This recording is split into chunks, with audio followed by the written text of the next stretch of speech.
Most important and most anticipated match of these world cup India versus Pakistan New York లో జరగబోతుంది నాసావు county స్టేడియంలో.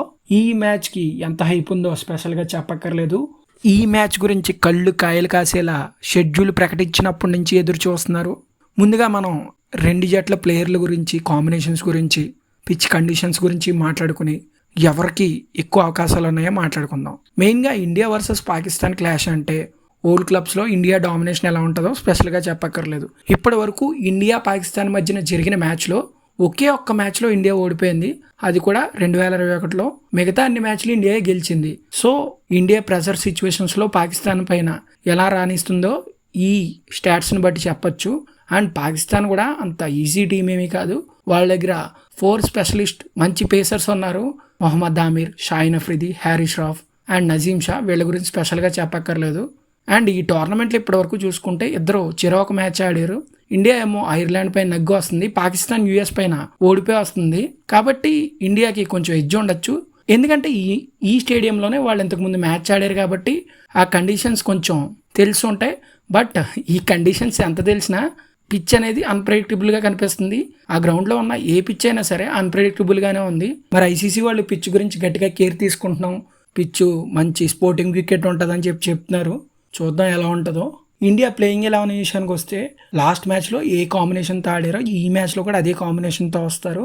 ముఖ్యంగా Virat, Rohit first 6 అవర్స్లో అగ్రెసివ్ ఇంటెంట్ చూపిస్తూ కేర్ఫుల్గా ఆడితే ఇండియాకి మాత్రం మంచి టోటల్ వస్తుంది. నెంబర్ 3లో రిషబ్ పంత్ ప్రాక్టీస్ మ్యాచ్లో కానీ లాస్ట్ మ్యాచ్లో కానీ ఎలా ఆడాడో అలా ఆడితే సరిపోద్ది. ఈ బ్యాటింగ్ లైనప్లో మెయిన్ ప్లేయర్ స్కై. ఇలాంటి పిచ్చెస్లో ఇలాంటి బ్యాట్స్మెన్ ఉండడం చాలా అడ్వాంటేజ్. మన ఇండియాకి వరం అని చెప్పుకోవాలి. అందరూ స్కైని ఇంపార్టెంట్ మ్యాచెస్లో ఫెయిల్ అవుతాడు అని తిట్టచ్చు, కానీ ఈ మ్యాచ్లో రాణిస్తాడని నాకు అనిపిస్తుంది. And pace bowling allrounders Shivam Dube, Hardik Pandya కూడా రాణించాలి వాళ్ళ ఆల్రౌండ్ స్కిల్స్తో. ఇంకా జడేజా, అక్షర్ పటేల్ గురించి చెప్పక్కర్లేదు. వాళ్ళ బౌలింగ్తోని బ్యాటింగ్తోని కాంట్రిబ్యూట్ చేయాలి ఈ మ్యాచ్లో.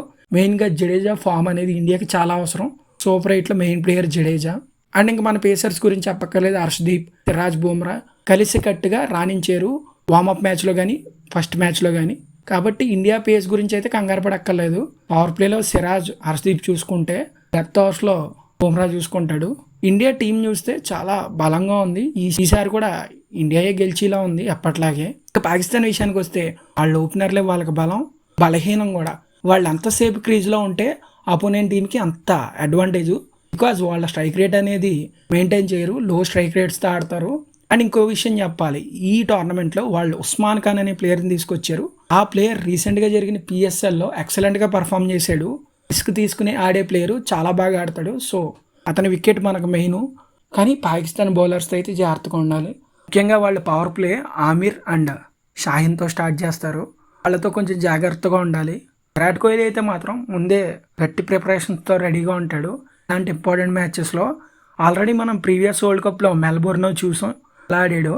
సో అలాంటి పర్ఫార్మెన్స్ రిపీట్ అవ్వాలని కోరుకుంటూ టీమిండియా మొత్తం సమిష్టిగా రాణించాలని కోరుకుంటూ all the best to team India for biggest clash of this world cup.